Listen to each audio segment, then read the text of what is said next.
Welcome back, Mr. Witness. You may kindly take your seat. Mr. Witness, continuation of your testimony before this Commission of Inquiry into Local Government Councils and related matters. I want to remind you that you are still under oath. Before I hand you over to Madam Chair for us to proceed. Nena pumne ni nga fatale ko ne da nga wat bi nga wat mo nekk si kaw si sa kaw naka ñu daal di continuer si wone bi. Over to you, Madam Chair. Good afternoon, Mr. Sanneh. Good afternoon, ma. You're welcome back. Thank you very much. Council, you may proceed. Thank you very much. Sanneh, when did you come back from Germany?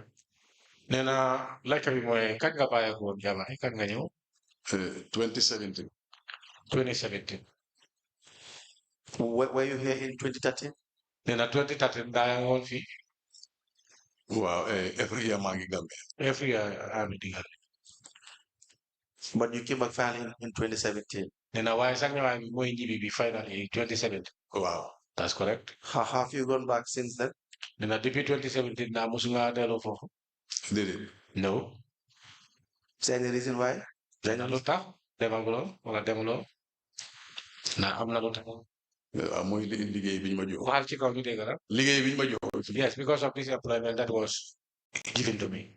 Are you legally permissible to go back to Germany? Nena ndaa ba léegi am nga wargal wala yoon pour mun a delloo Germany. Wow. Yes. Did you come back on your own? Nena ndaa yow yaa ñibbi sa boppa. Wow. Yes. All right. Do you have your entry evidence in your passport? Nena am nga entry evidence in sa passport. Wow. Yes. If you asked to produce them, will you be able to do so? Nena léegi suñ ko soxlaa ñu laajte la ndaa moom nga ñu ko wax. Dinaa ko mën a génne. Yes, I can be able to produce it. Very well. Please, we will request that you provide the details of your entry to the government 2017. Nena léegi fu mu ne nii laajte nañ la pour nga dal di isi sa details yi nga xam ne bi nga duggee dëkk bi fii. Were you with the mayors in Germany at any point? Nena ndaa mus na am jamono yi nga xam ne yaa mayores bi yéen a ngi woon Germany. Moom mu ngi woon Germany but we are si different place lañ dem. Yes, he was in Germany, but we were in different places. When you were traveling, Nena bi nga woon di tukki. the monies that you said were with your mother, Nena xaalis bi nga xam ne bàyyi nga ko sa yaay. were they sent to her or did you bring it along? Nena ndax xaalis bi tam ko yoon mu ñëw wala bi nga ñëw nga ànda xaalis bi. Xaalis bi man maa ko dégg si waale. I came along with the monies. Were they declared? Nena ndax xaalis bi tam ko declare war nga ko. Did it? No. But you have to declare. If you have to travel with a certain amount of money, it has to be declared. Nena sooy tukki nga daal di ànda xaalis bu mel ni boobu nena dafa war pour nga declare. Li nga war a declare foog naa ne su passé certain amount of money. The money Si ko di declare. that you're supposed to declare, I think it is over an amount you need to declare. And what is the amount?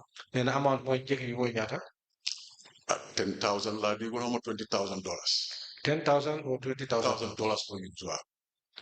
And how much would you bring? Nena yow ñaata nga di isi wala ñaata nga isi.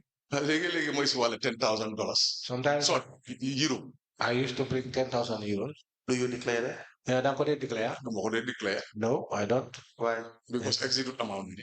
Because it doesn't exceed the amount. You said 10,000 is the amount. Nena wanga 10,000 my amount. Dama ko dee declare. I do not declare it. Why? Nena luta. Time bi ma ñëw man suñ ne su fekkee ne am nga more than this boobu nga declare man dama dee jël suma xaalis ñu isi waale léegi suma rakay su ñoo ñëw ma yóbbante leen xaalis ñu isil ma. Whenever I'm coming, when it's necessary to declare, but the amounts of monies that I used to bring, I don't declare it. And sometimes my younger brothers are the one who used to come along with the monies.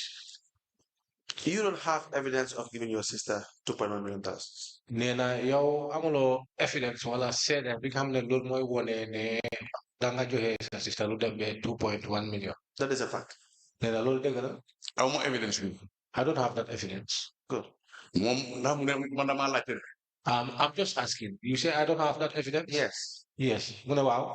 Man am naa evidence ne suma sister jox naa ko xaalis because moom mu ngi fi present I have evidence that I have mu ngi fi given present monies to my sister. every year.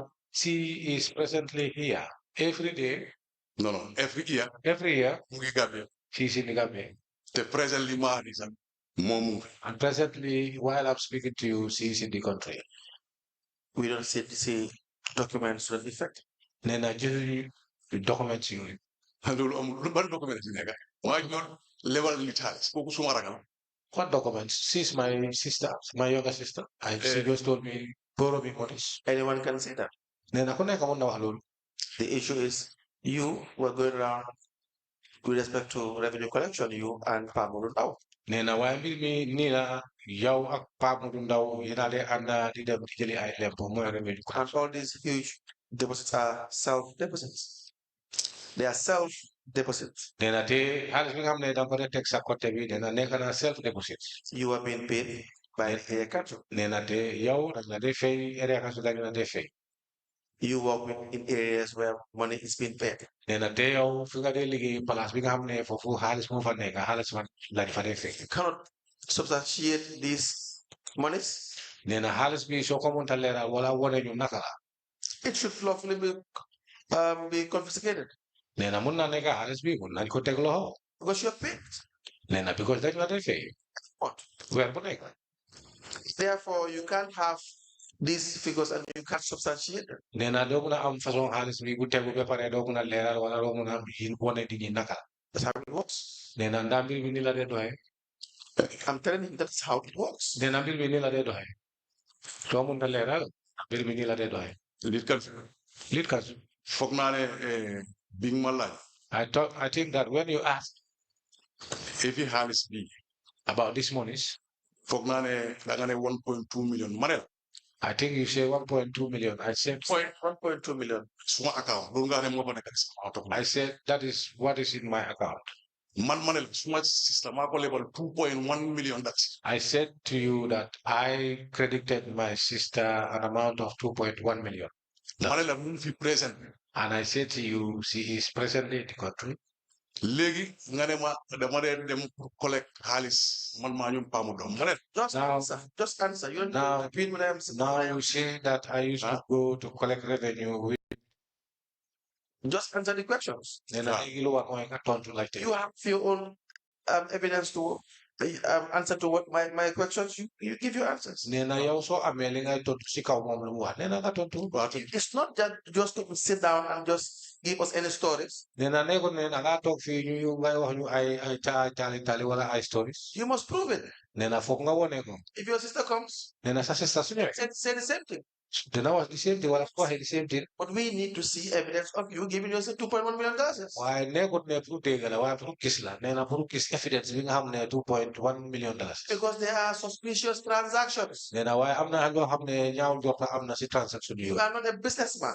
Nena nekkuloo businessman. You never had an account. Nena musuloo am account. Even if you live in Germany for 30 years, Nena soo dëkkee jamono sax ba fanweeri fan at. it's not an evidence of having this amount. Nena loolu taxut wala wonewut ne war nga am wala yaa ngay amee xaalis. It's not what why you do it in Germany. Nena léegi laajte bi mooy yow sa liggéey jamono lan la woon.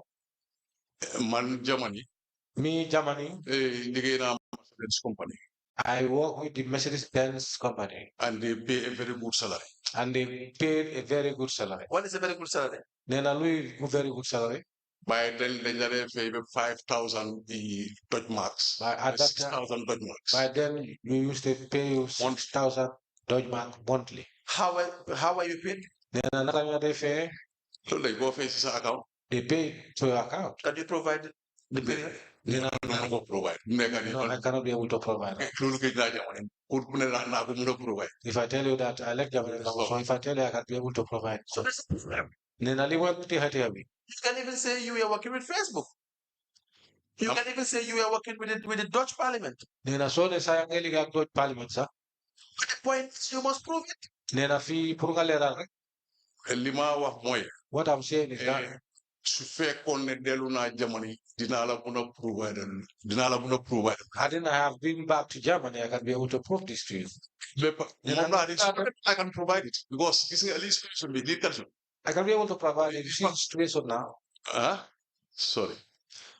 li fekkoon bi ma remains ne The fact of the matter remains that xaalis bi these monies, man maa ko lebal suma rek. I Suma beneen may ma rek dama explain because yaa ngi ko try borrowed it to suma beneen system. rak dama ko lebalaat beneen xaalis. Because bu ma ñëwee toog nekk si Sanneh, you opted to speak in. Well, You will give him the opportunity to listen to you, and he interprets it. sorry ma. Because when you speak over each other's, and so Yes. ñun ñaar yi then ñoo war a di we déglu. will not understand, and the evidence will not follow. And soo seetee ñun ñaar yi dañu war a di mayante pour nga gis ñuy déggante suñu déggante kon da nga gis yëpp lu ñooy wax fii dafa leer parce que am na ñoo xam ne ñoom tamit ñu ngi record su ñooy wax ni yëpp waaw su dul loolu dafa jaxasoo wala du leer. Very well. Proceed. Ne na mun ngaa continuer. So moom laa ko wax ma rek waxal ci kaw loolu. ma rek That's what I said. I said to him, waaw léegi moom évident moo laaj the evidence that you are seeking or asking for, ma sutut ko rek suma rek maa ko lebal xaalis I myself borrowed monies to my younger sister, moom mu ngi fi and she's here. mun naa attest to that. She can attest to that. te foog naa ne And I think moom man suma yeneen raka yi some of my younger brothers, ñoom ñi bëgg Europe man maa leen yóbbu Europe. they are all in Europe, and I took them there. The son, Sanneh wala just to help you, nena pour jàppale la. that will only be relevant Nena loolu pour mu leer wala mu nekk lu dëgër. if you can establish your source of income. Nena su fekkee ne yow mun nga ñu woon sa amam bi. You told us you work in a company Nena wax nga ñu ne da nga di liggéey si compagnie. and you were paid about 5,000 to 6,000 Dutch Nena pounds. te lu ñu dee fay dem na ba 500 to 600 or 1,000 Dutch franc. Is it Dutch marks or Dutch? Dutch marks, very well. time it that's Dutch. Yes. Dutch mark.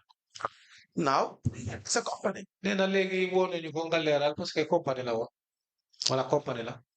loolu duma ko mun a proof because nekkuma Germany man bi maa ñu wela bi maa ñëw fii That I cannot prove it because I am no more in Germany. The time I was coming here, documents or li ma am si waale woon the documents for what I do have, I don't bring out, don't come along with it. Nena mun ngaa delloo. te léegi Investigate it. It's more than $1 million. Nena bu ñu investigate and spend more than $1 million. Ticket It's to seet boobu moto jéggi boobu. get your statement of account. Nena nga dem si compagnie bi nga dal di jot wala jël sa statement of account. amoon kay suma waree dellu Germany If I have to go to Germany, ma dem pour lijjanti loolu I go just to make that. mun naa am ko tey di Waxal ci ko ma dégg. te di fact of the matter mooy ne The fact of the matter is that am 100% sure ne I'm 100% sure that liggéey naa Germany I work in Germany, Mercedes-Benz Mercedes-Benz, receive naa xaalis boobu I get that money, and partly and partly dama daan dem di def in business Germany dem dëkkatu dëkk si Europe I do business, I go from Germany to other countries in Europe, te am xaalis get money. Proceed on can prove it to Sanneh. Nena nga proof ko nga wone ko nga leeral. Your source of income is important. Nena da nga gis ne ni ngay amee xaalis dafa important. You can prove it Nena su fekkee ne mun nga ko leeral wala mun nga ko wone. for you. Nena ñun de duñ ko mun a def. All we know, Ñun duñ xam mooy. we have seen your account Gis nañ sa account. and we know how much you are paid. Nena te xam nañ ñaata lañ la defee. We know you have dealings with license the unit. Te xam nañ ne am nga loxo si license unit. Pamundo said he used to go with you to Pamundo places. moom wax na ne moom ak yow yéen a de àndati dem si jël license. The deals that are happening in this revenue collection. Te ñun xam nañ deal yoo xam ne bu dee xew si license revenue collectors. You and I live here in this country. Ne yow ak man ñun ñoo dëkk fii. Ñun xam nañ naka la dee dox. So you have access Yow am nga yoon wala am nga access to funds pour funds mooy xaalis bi. and the money is into your account. Nee na te xaalis bu nekk sa account. Very significant Nee na soo ko seetee dafa xala niwi.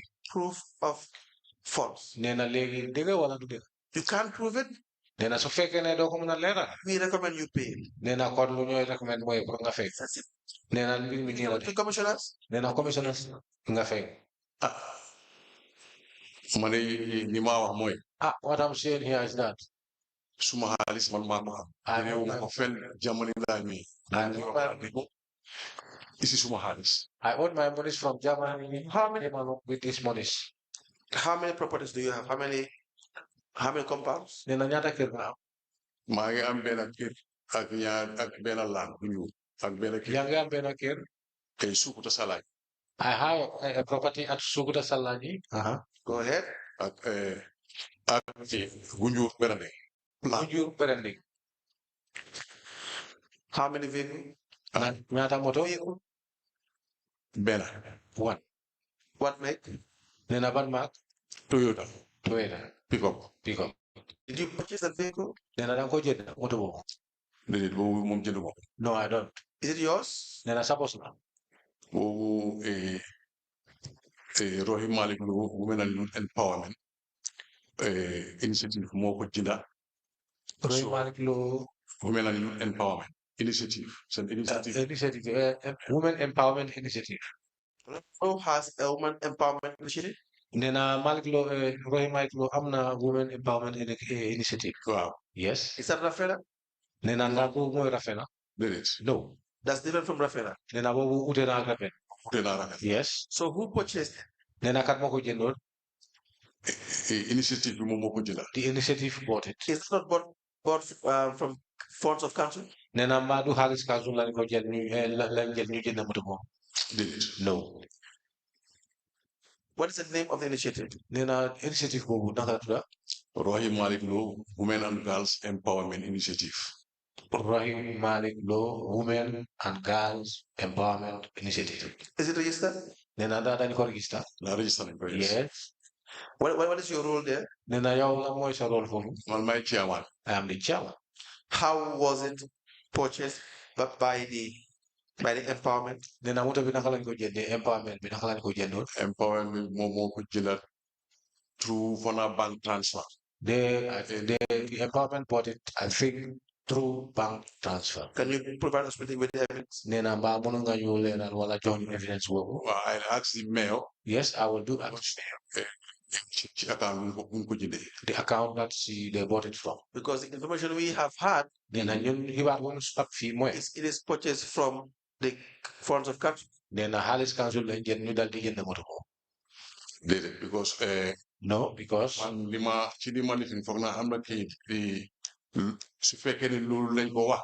so if at all that is said, man mun naa taxaw fii ne I can be able xaalis council de. I can be able to stand here and say no to that. It is not council's money. I think clearance.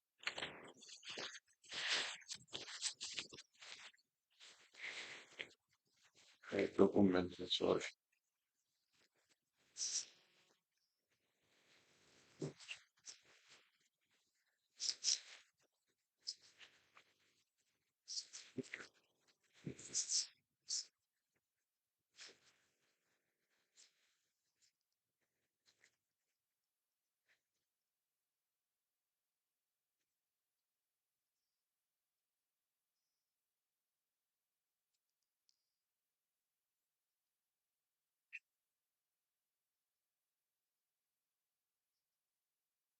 Where was it purchased? Nena fan lañ ko jëndoon. I think it's from Dubai.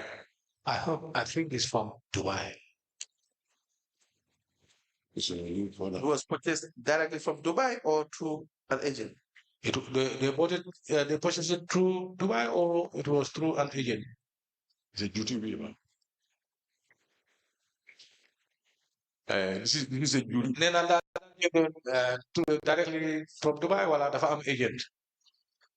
Mayor bi moom moo def transaction boobu. This transaction was from the mayor. Then how did you know it is not from council's coffers? Nena kon yow naka la leeree ne nekkatu xaalis council. Moom bi boo jënda moom daf ko jël fay ko ci own account am moom account initiative. When purchase it, she paid it through the initiative account. loolu la ma wax moom su fekkee ne am na ñëw na fi ngeen laaj ko confirm loolu. because kayit yi laa doon. That was what I was informed. So if at all because there is an ambiguity, then you can be able to ask her directly.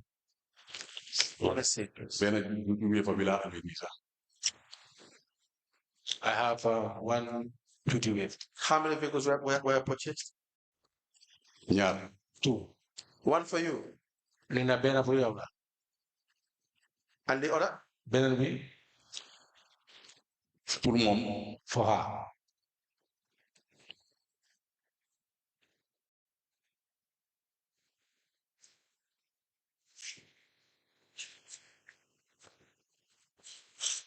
Now, is the vehicle in your name? Is it yours now?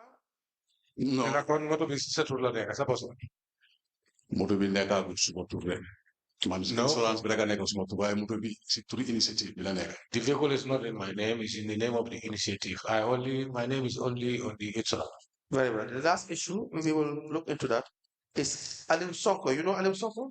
Nena xam nga ku ñëw Alim Sonko. Aliou Sonko. Alim Sonko. Universal Technologies. Universal Technologies. No. Technology, no. He gave evidence. And mom tamit joxe na fi wone am bi mooy evidence. He had a contract of $150,000. Te dafa amoon contract of $150,000. That is Universal Technologies. Nena mooy Universal Technology. For the transportation and distribution of waste bins. Nena for transportation and distribution of waste Do you bins. recall this? Nena fatala mo kalum. Waste bin si gaaw fàttali ko naa. Yes, I remember. He said you contacted. Nena wax na ne yow su ko fa yaa ko contact. Man maa ko contact. Yes. Contacted him? Yes. Pour lan pour For what? The transportation of these waste bins. The Nena 10,000 waste bins. transport BMC mooy waste BMC mooy mbalit. mu ne pour lu ma ko contact pour mu ñëw transport waste bin si. Yes. What did you say that I contacted him for? For him to come and transport the bins? Yes. Wow. Within the city of Banjul. Within the city of Banjul, nena si biir Banjul. He was paid $150,000. So you confer $150,000. No. No. It's not true. Yes. No. Why would he lie about it? Nena lu tax muy wax loo xam ne amut. They call you Max. Are you not Max? Nena du yow la ne waaye Max. Waaye Max. I am the Max. He mentioned. Nena wax sa tur fii de. Man de su fekkee ne man maa ko contact. If at all, I am the very person who contacted him, kon bu man yaa because then that will be a doubt for me. Because transport bin si go transport. the transport of the bins when they were transported, Loolu man maa dee dem di jël truck. For me personally, I used to go and take pictures. Fun.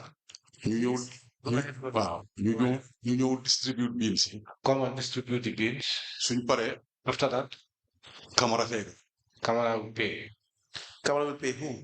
Then Driver bi moom moo côté jox ma ñu jox ma jox driver. he count the monies, hand it over to me, then I pay the drivers. Who was the driver? Then I come more driver.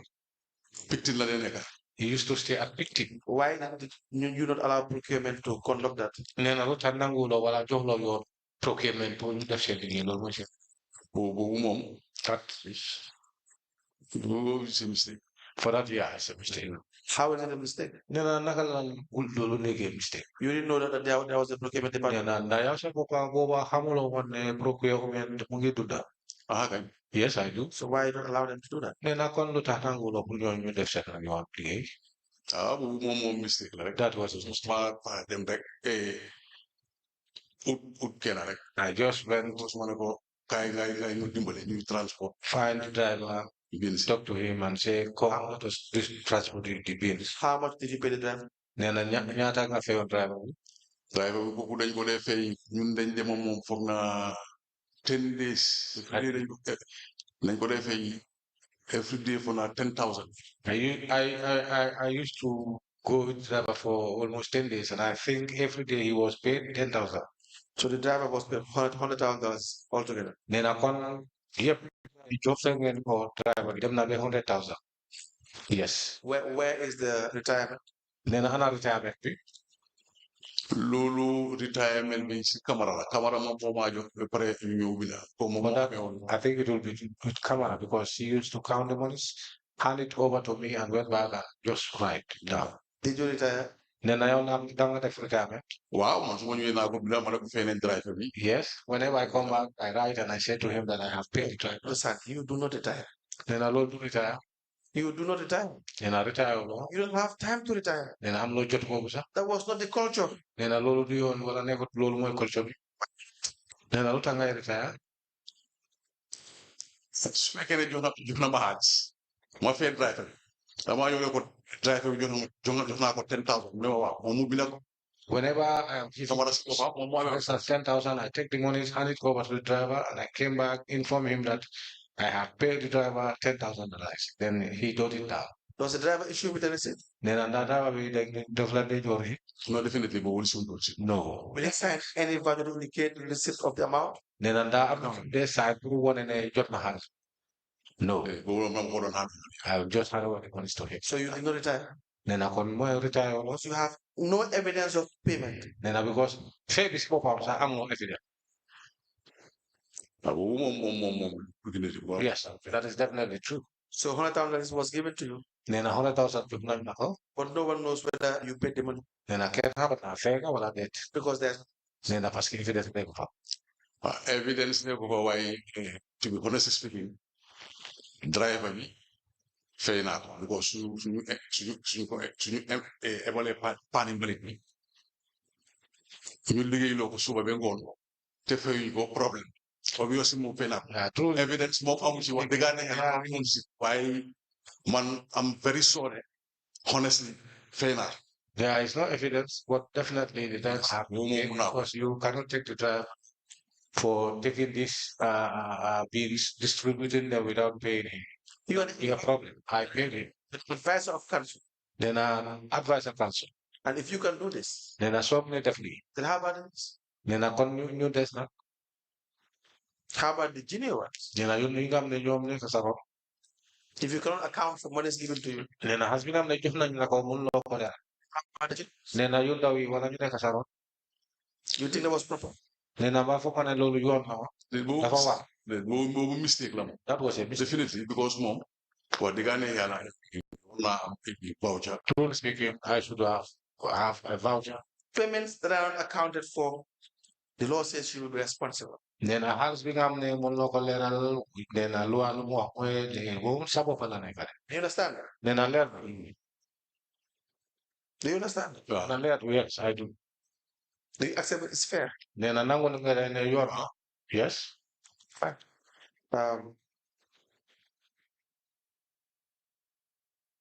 Are there any questions from Mr. Sanneh? Mr. Sanneh, Na yo Mr. Sanneh. on the second page of your statement, Then I nyarel kait bi nga am ne sa kadu la mo sa statement.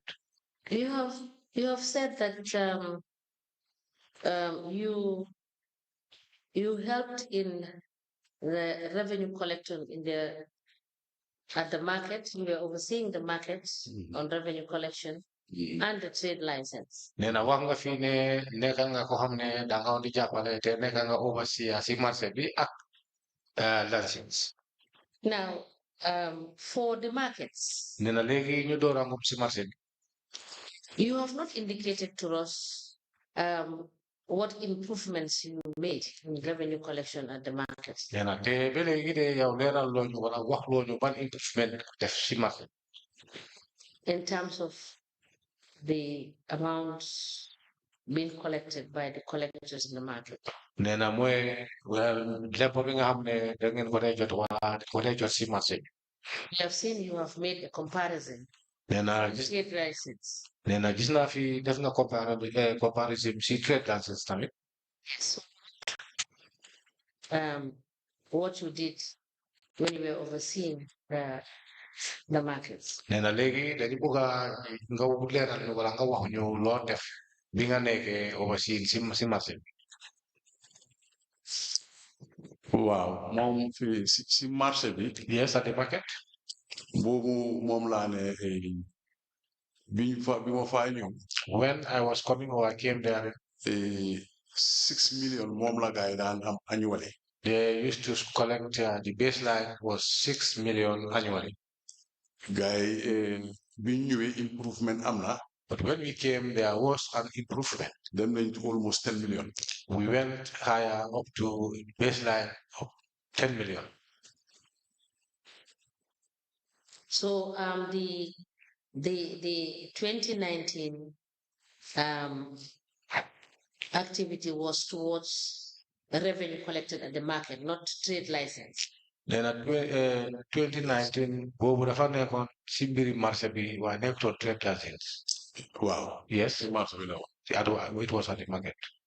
So please provide us the evidence of the improvement, how we were able to move from 6 million collecting revenue at the market to 10 million. Nena léegi dañ bëgg a provide ñu evidence bi nga xam ne bi nga fa demee fekk gaay at bi 6 million lañ de am waaye yow sa demaay bi foofu tax na ba léegi mbir mi éeg ba ñuy dem ba jot ay fukki million nee na nga woon ñu evidence bi Please note it and provide. nee na nga bind ko ci nga bañ a fàtte And I will state here that this is really, really commendable. nee na déedéet la de mun na ko wax parce que lii nit nag naaka foog ñu wax la ne is very very commendable pour def This is an indication nee na lii wone na ne there is so much revenue to be collected. am na revenue bi nga xam ne wala lempo bi nga xam ne war nañ ko jot And if you can make in 1 year, nee na benn at soo ko mun a dem ba you can move from 6 million to 10 million. jógee ko 6 million ba 10 million There's an indication that there is capacity to be able to earn even more than 10 million. Is nee na that right? loolu de wone na ne wala lu mu wone mooy le am na capacité bi nga xam ne mun na dem ba lu ñuy collecte foofu dina ëpp sax 10 million loolu dëgg la nee na mbaa loolu du dëgg So which that is means true nee na loolu lu mu mean mooy there is so much lapses in the collection of revenue. nee na foofu de am na ay lapses yu bëri de si yoon si yoon bi nga xam ne noonu la ñu jëlee lempo si marché Is that correct? nee na ndax loolu du Is dëgg that a fair statement to make that there are so many lapses in the collection of the revenue? nee na mbaa loolu du dëgg ne am na lapses yu bëri si yoon bi nga xam ne noonu la ñu jotee lempo si marché la Would it be a fair statement to nee na ndax loolu based on what yes you have said? mun naa it's a fair statement. yes it's a fair statement So please provide us with evidence of revenue improvement you have had for trade license. nee na léegi evidence lañ soxla pour nga wóor ñu ko wala nga isi ñu ko And this evidence of how you were able to move from 6 million to 10 million. mooy evidence bi nga xam ne improvement bi bu xew si marché bi fa demee This will help us make informed recommendation. ak naka la demee bi xaalis bi jógee 6 million ba 10 million nee na lii nañu jàppale pour nga gis ne Revenues can be collected. So the revenues can be collected. lu ñu mën a am information da nga gis léegi lépp yi nga xam ne wala lépp yi nga xam ne yooyu ñu war a collect Used for the beneficial interest of those paying this tax. nee na da nga gis ne yooyu fuñ koy dugal wala fuñ ko dugal ko si interest bi nga xam ne ñooñu ñi nga xam ne ñoo dee fay lempo dégg nga loolu Please, you provide this together with the evidence of the purchase of the Toyota pickup and your entry evidence by Monday, 5th of May 2025. Please note it. nee na alterne nga daal ñu si evidence yooyu yëpp ak moto bi ni ngeen ko jëndee ba moto bi ñëw si ko mais kasu lu mu la lay def nee na nga def loolu alterne nga daal ko isi muy bu amee juróom fa That's all for this week. So, Mr. Sanneh, thank you so much for Then, coming. Sanneh jërëjëf sa ñëwaay We'll expect to see you bring this documents that we asked from you Monday, and we will ask you further questions on some of the things that we will find when we review these documents. So I have to bring So we expect to see you at 11 o'clock on Monday. on Monday. Yes, on the 5th. Thank you so much for coming.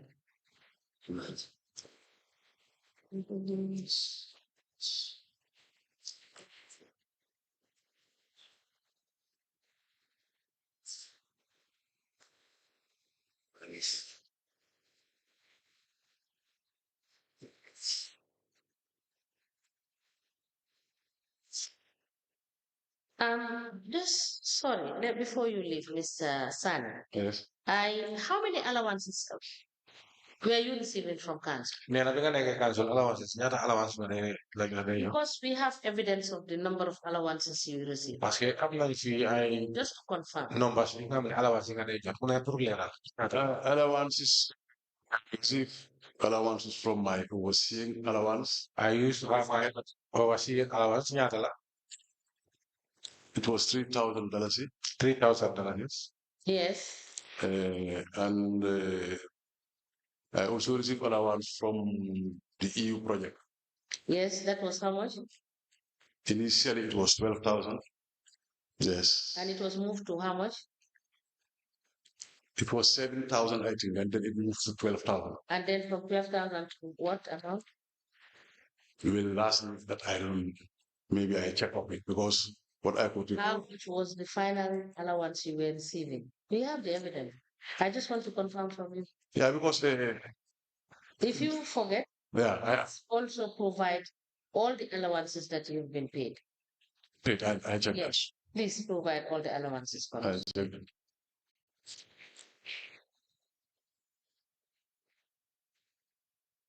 Now, the $33,000 that you were given as loan is still outstanding. Why?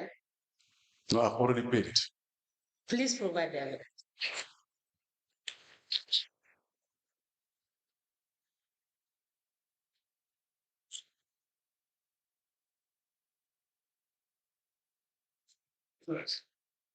Now, who was did the council determine the payment of allowance for the steering committee, or was it the steering committee that decided how much allowance the members were to be paid? Well, I think council decided. Note that and find out whether it was a council resolution or was a committee recommendation.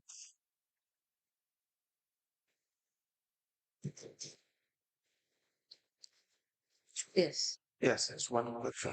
Let him just finish writing that.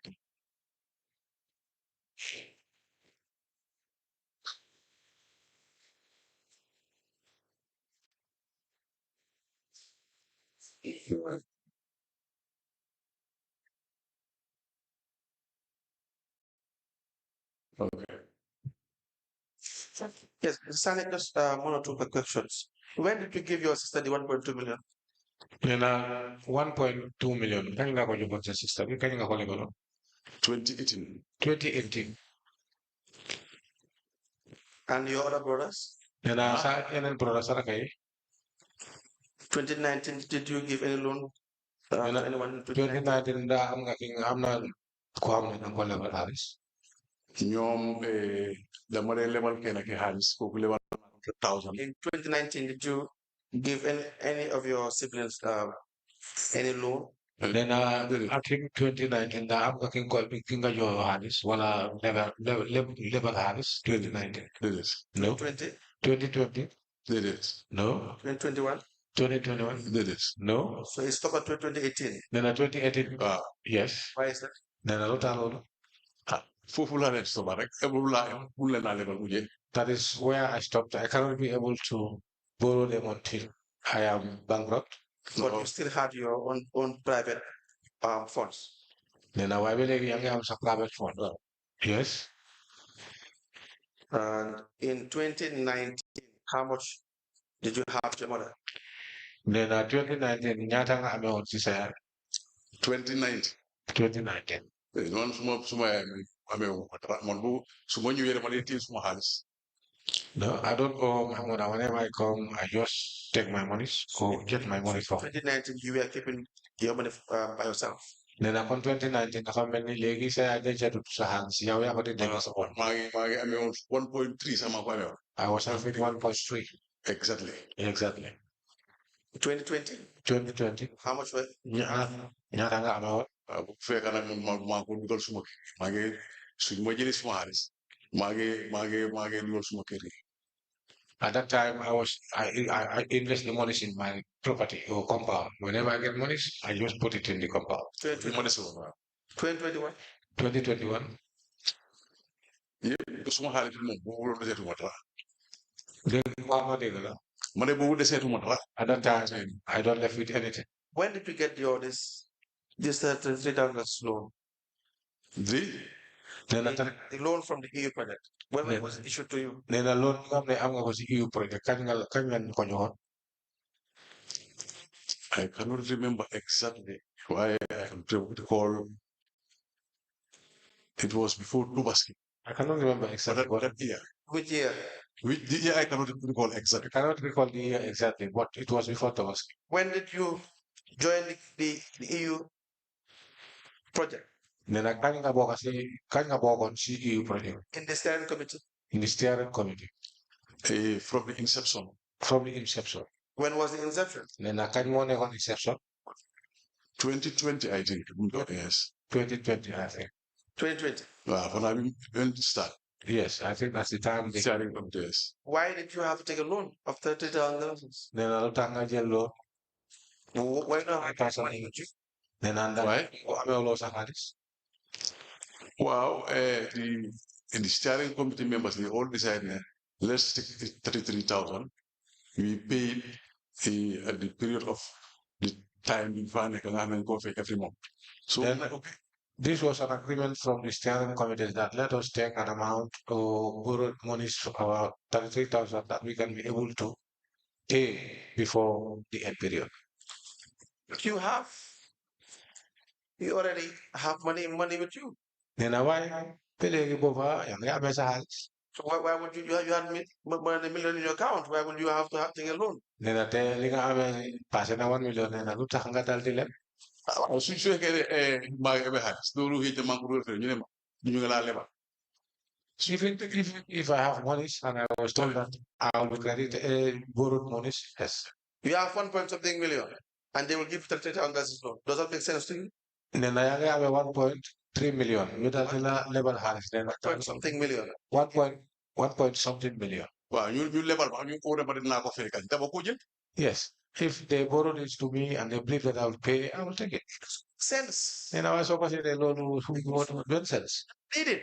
And because somehow Have 1.3 million for the other. then I'm going 1.3 or over loan. If you take a loan, Then I saw it then it has to be something of value. then I'm gonna make hands move na wala na kalo xam ne hands bu bari wala bu ëpp loolu. Corresponding the amount you have. Then na li nga xam ne mun na correspond wala mun na nekk sa njëg bi nga xam ne boobu ka amee. So you can try again. It doesn't make sense. Then mun nga try again waaye loolu du make sense. waaw Galzul nit ku nekk mun naa amee 4 million fële sax mu ko toppal soxla. Yes, ñu lebal ko 50,000 mu jël ku ne daf ko fay. you can have 4 million somewhere around. moom Credit or credit you 50,000. You'll take it. That's not true. Nee na loolu du dëgg. loolu bëri na ci diggante bi. Yes, it's too much in town. No? Galzul for example. Right. For instance, yaa ngi gis businessman yoo xam ne. you have some mais business. pare di jël loolu ci ba. They have money and they take Because profit. they're not liquid enough. of Then- course. dafay am. Yes, of course they do have. Galzul Have 1 point something million. Then I got 1 point something. You have in your possession. Sabi nga mo salon. Take loan. Then walo take jël. 30,000. Walo level de betan 3,000. Unless you show that 1 point something million is being invested in something entirely and with no liquid cash with you. Nena su fekkee ne xaalis bi nga amee da nga ko dugal si business wala dugal ka su demee mu dal di nekk yow la nga nekk loxo ne amuloo teewloo xaalis jamono boobu waaw. Galzul xaalis nit ki su fekkee ne yaa ngi téye xaalis ñëw ofala ne yaa beneen xaalis a ngi nii loolu la. If somebody get you have money soo ko beneen soxla. and they come and tell you or they tell you that there is a loan, take it and just increase it to the amount you have. When was it paid to you? Nena kañ lañ la joxoon xaalis boobu. When did you pay the Nena xaalis bi kañ la ko fayoon. I paid it when the auditors raised it. It was about 5 months back, 6 months back, maybe.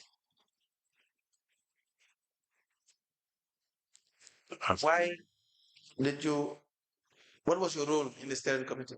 Nena moo nekkoon sa rôle si steering committee. Just to make sure to advise matters concerning about the project. To advise all matters concerning the project. It's just an ordinary member. My last question is, Remember, you have experience in project management or administration? Nena am nga experience wala expertise si project management. Is a yes or a no? No. Waaw wala déet? No. That's all for this one. Okay, Mr. Sanneh, so we'll see you on Monday, 5th of May at 11. 11. Thank you. Thank you. Your discharge. Please call it, Miss.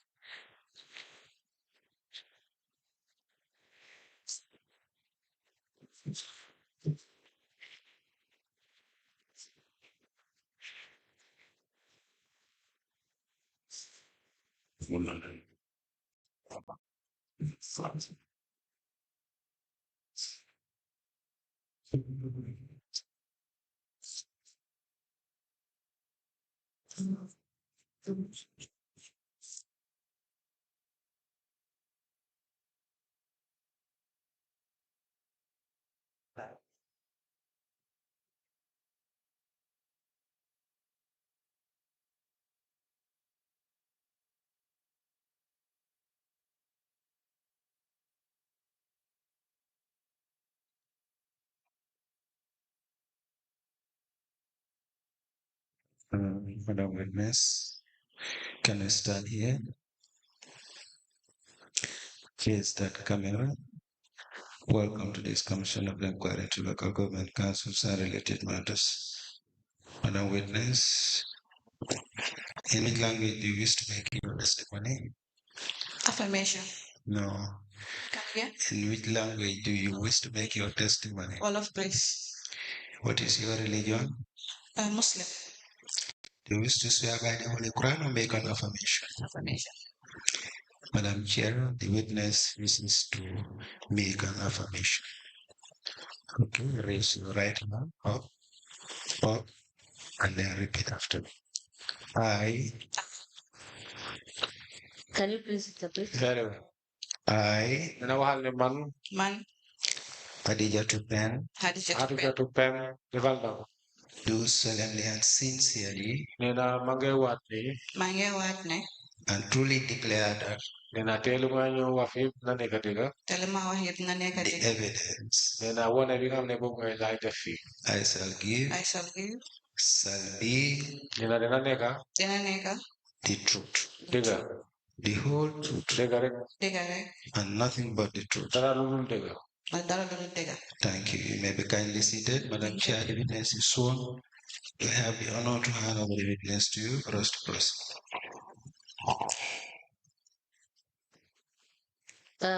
Good afternoon. Good afternoon. Is it Madam or Miss? Madam, please. Good afternoon, Madam Pen. Good afternoon. You're welcome. Thank you.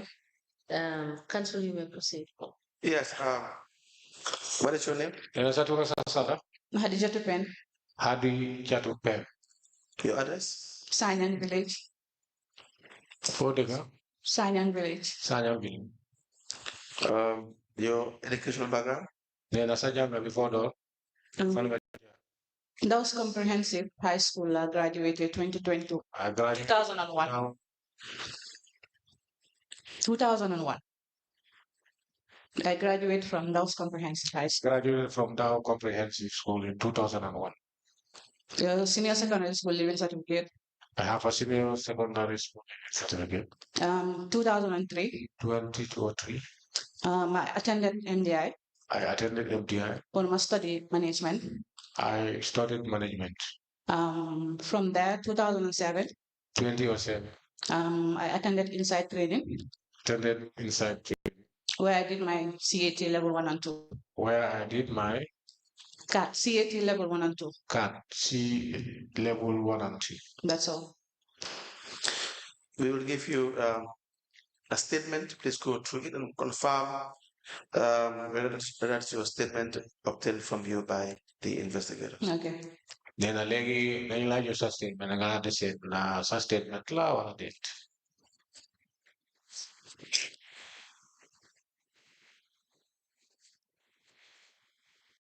Wow, yes, here's my statement. We apply to the statement of the witness, Haddijatou Pen, into evidence, Excellency.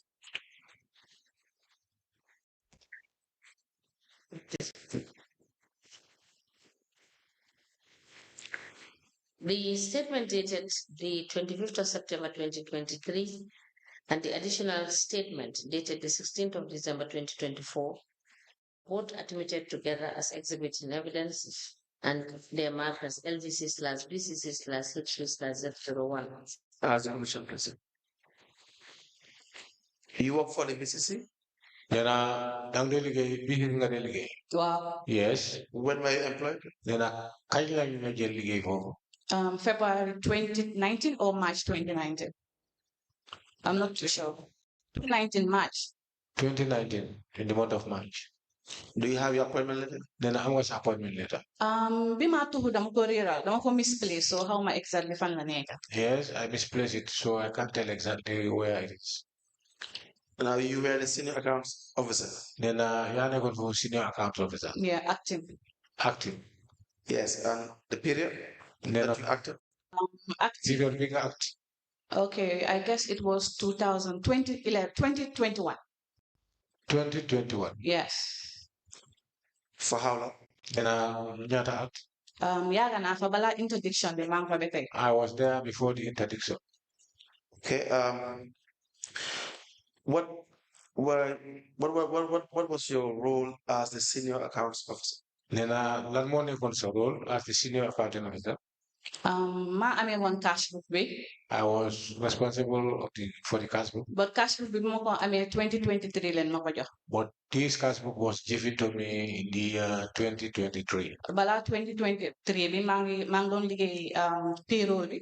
But before 2023, I was working with payroll. But payroll bi tamit dama ko inherit from the finance manager bu fa nekkoon. Payroll too, I inherited it from the former finance manager who was there. Yeah, well, July 2022 la finally on payroll. Was July 2022.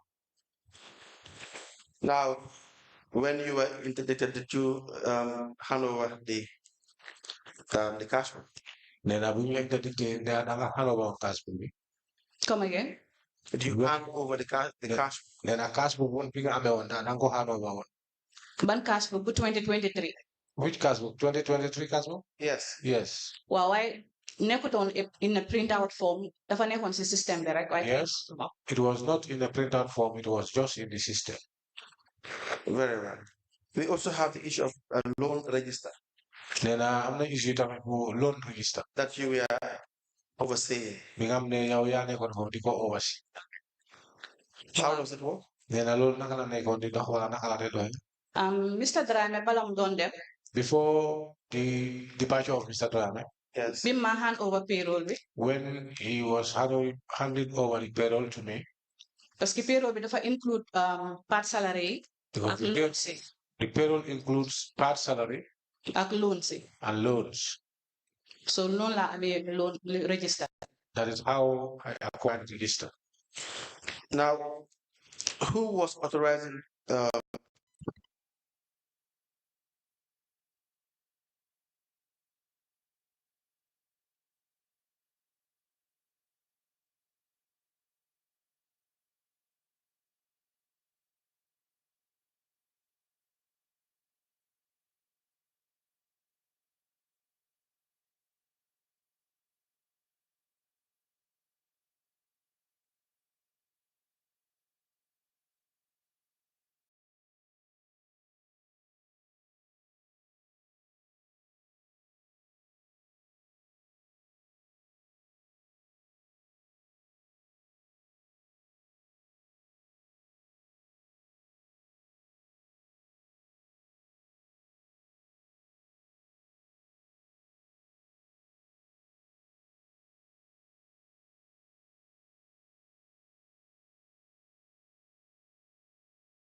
Yes. Yes.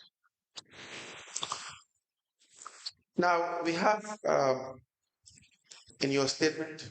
Then as a statement, you have discussed the issues of regarding loans that were contracted by employees. Nena boring amne jongen ko employment employees ibanen. Wala We have an amount of $283,000. Amna njeg bu xamne dem na be $283,000. $83,000 that you yourself had with council. Nena li ngamne yow sa boba. Yes. Yes. Okay. Did you pay this amount? Nena ba fenga had njegi bi? Man, don't pay. I'm still paying. I'm still paying. Is that the only loan that was issued to you? Nena ndalo rek moy lemle bi nga xamne dañ la ko lemle. Wow. Yes. So the $138,601 is $48. Nena $138,601 is $48. $601 is $48. Is that how the amount you've paid? Nena ndalo moy has bi nga xamne bobu nga fay.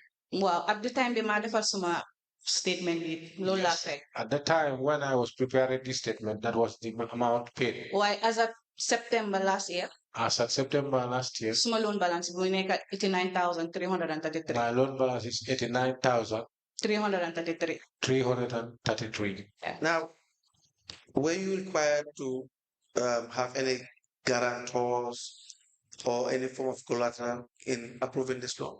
Then anda loan bi bala ne ko mi koy la war na am na li nga ne war nga ko def moy uti garanto wala collateral. Wa si loan Nga ne da ko tek ñu dal la ko ñu. Wa si loan form bi. Waaw adi loan form. Am na fo xamne garanto bi mo la fa sign up. There is supposed Guarantee. there is a person where the guarantor should sign to so indicate that you have it guaranteed. Okay. What kind of loan were you issued? Then what façon leble wala loan lañ la jox? Personal loan la don jël. Personal loan. We have as well the Modu Camara. Then am nañ tamit Modu Camara. Wow. Modu Camara received a total of $1,098,000. Then Modu Camara jox nañ ko $1,098,000. But before that, you had requested for a loan deduction waiver. Nena waaye bala loolu yow da nga laajte lu ñuy wax loan reduction waiver. Wow. Yes. What is that? Nena loolu la la. Comme léegi su fekkee ne fees dafa jot. For instance, if it happens a fees. Dañ dee def general waive pour staff si yëpp. They do general waves for all the staffs. But su fekkee da nga bëgg a personal waive comme su ma bëggee personal waive. But for instance, if you need a personal waive, dama dee dem si Mr. Camara ma request a personal waive. You go to Mr. Camara, request for a personal waive. So su ma waxee ma go ahead si laa di waive that one. Whenever she give me the green light to go ahead, that was the time, or that is the time I do. So how many times have you had waiver? Then anyata yon nga waiver.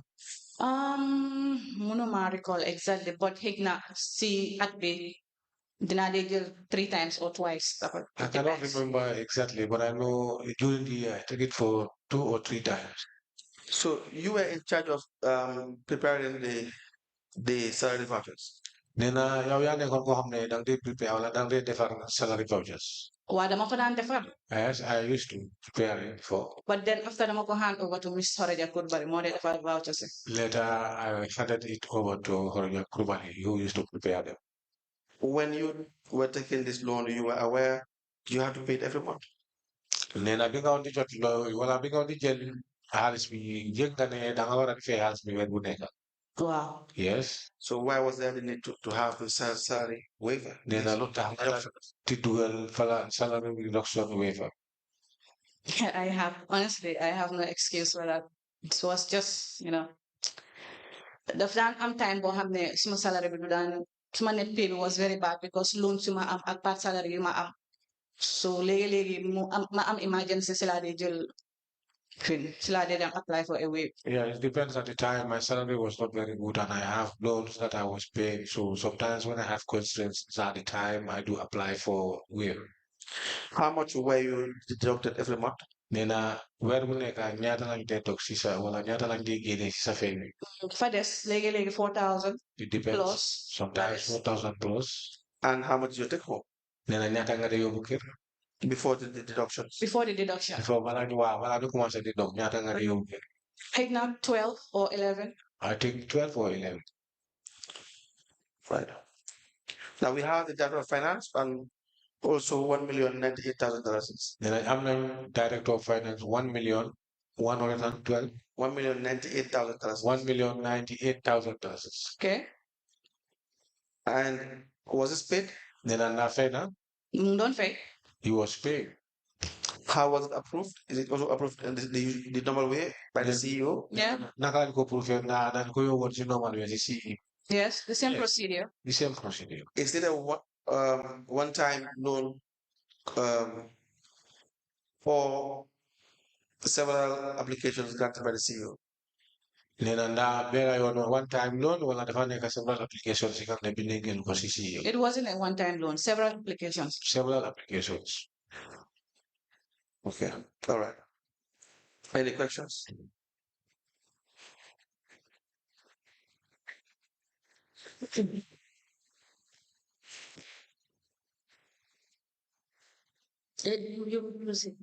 That's all. That's all first witness. I believe the other questions you will. Yes. Okay. Then I thought, let me just ask this question. Now, Madam Penn, you have said that the loan attracts 9%, but this is never implemented. Why? Nena wanga fi ne loan bi wala leble bi dafa represent 9%. Nena wali musuñ ko implement. Nena lu tax? Wow, Bima finance, ex-finance manager, Bima hand over payroll. When I was handed over the payroll by the former finance, loan deduction, say, dama fa gisoon interest boo xam ne 9% la, but it was never deducted. but the loans, I see that there was interest percent of 9%, but it have been never implemented. But bima jëlee payroll bi biñ ma joxee loan register bi Mr. Camara dafa defoon for 3 or 5% deduction then that is loan interest. When I get the loan and the loan given to Camara, he did what? Dafa jëloon dañ amoon loan interest boo xam ne 5% la or 3%. We had a loan interest of 5%. 5%. But boo dañ ko daan dog. But it was deducted. But after you stop loans. But later it has been stopped. What was the reason for stopping the 5%? Then the loan taxoon ñu daal di stop 5%. No, joxuñ ma benn reason dañ ma direct pour ma stop rek. No, I was not given any receipts. I was just directed to stop it. What is the total you have taken over the period on loan advance? Because this is different from the loans that you take, salary advance. Yes. Nena ñaata nga jëloon si salary advance parce que loolu dafa ute ak loan nga xam ne jël nga ko woon. Salary advance bi mënuma recall total bu ma jël. I cannot recall the total that I have. Please write it down. The information. Nena nga bind ko si nga bañ a fàtte nga daal di si information. And why is it that staff take both staff loan and salary advance and yet still are paid their salary almost in full at the end of the month? Nena lu tax staff si dañoo leb ba pare jël salary advance ba pare nga daal di gis ne suñ leen di fay weer bi almost dañ leen di fay li nga xam ne loolu lañ jàng tey fay. And some are paid actually fully. Nena te am na ñoo xam ne sax dañ leen di fay seen salary nu mu waree ko dee jotee ndox ma ñu leen di fay full salary.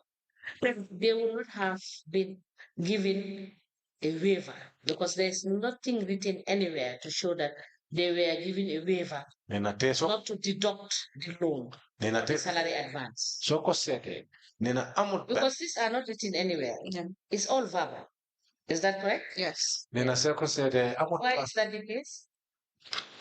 Because bima ñëwee council sax the same procedure la fekk ñu ngay def. So fekkee da nga bëgg a wéy verbally la day nekk luñ dee write dara nothing is written. And the salary advance also is Same. So at the end of the month, you can also proceed to have your full salary.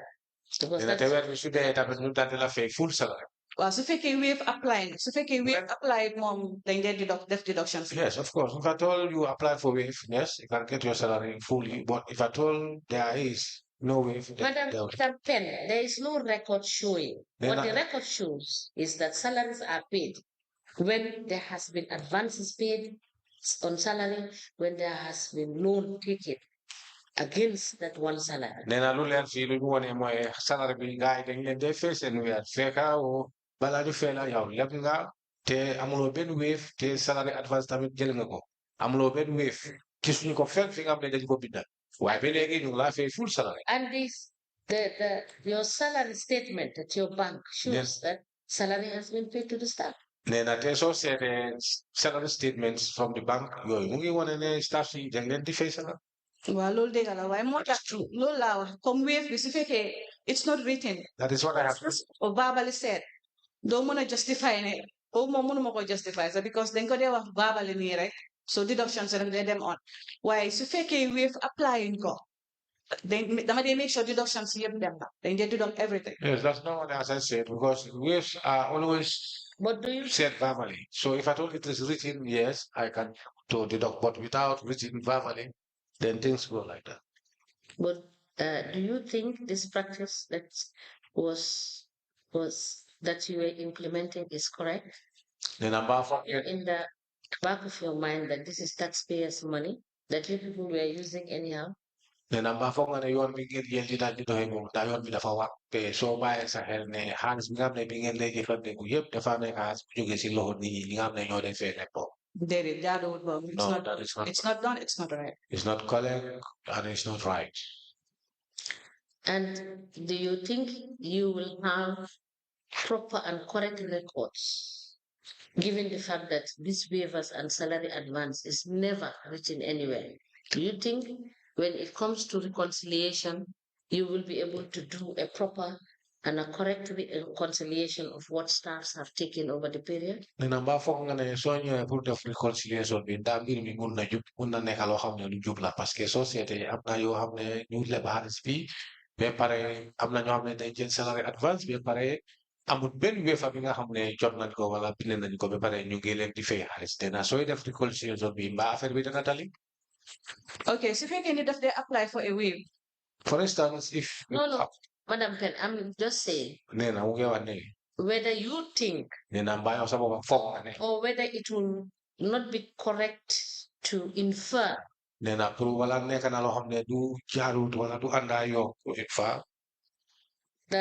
it will be difficult for you to have correct reconciliation. The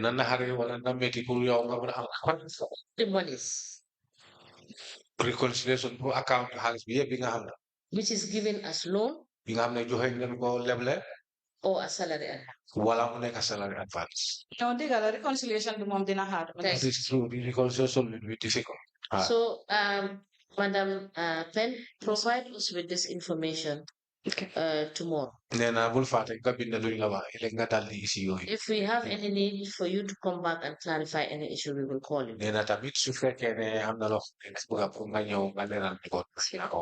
Okay. Thank you. Thank you. Thank you. Council, is that all? Yes, I should confirm whether you have an impressed ledger. Come again? And I have confirm that I'm going to impress ledger. Impress ledger will low legal finance manager. Impress ledger, that is the work of the finance manager. And were you also preparing the checks for payments? Then I don't prepare well, I don't defer checks for payments. No, don't worry, draw checks. No, I don't draw checks. Who was that? Then I can't go there. Miss Horaja Kurbat. Horaja Kurbani. What is her position? Then I learn my position. Accounting officer. Accounting officer. Were you aware that the law requires that you should be the one to do it as senior accounts clerk? No, I wasn't aware. At the first instance, time the Maha Ame one. But then after Mr. Kamara hand over those things to Ms. Horaja. Yes, I was having it, but after Mr. Kamara have handed it over to for you. Very well. Thank you. Oh. Thank you, Madam Pen, for coming. Thank you, ma'am. So please provide the documents tomorrow. Okay. Thanks. We may rise. Thank you.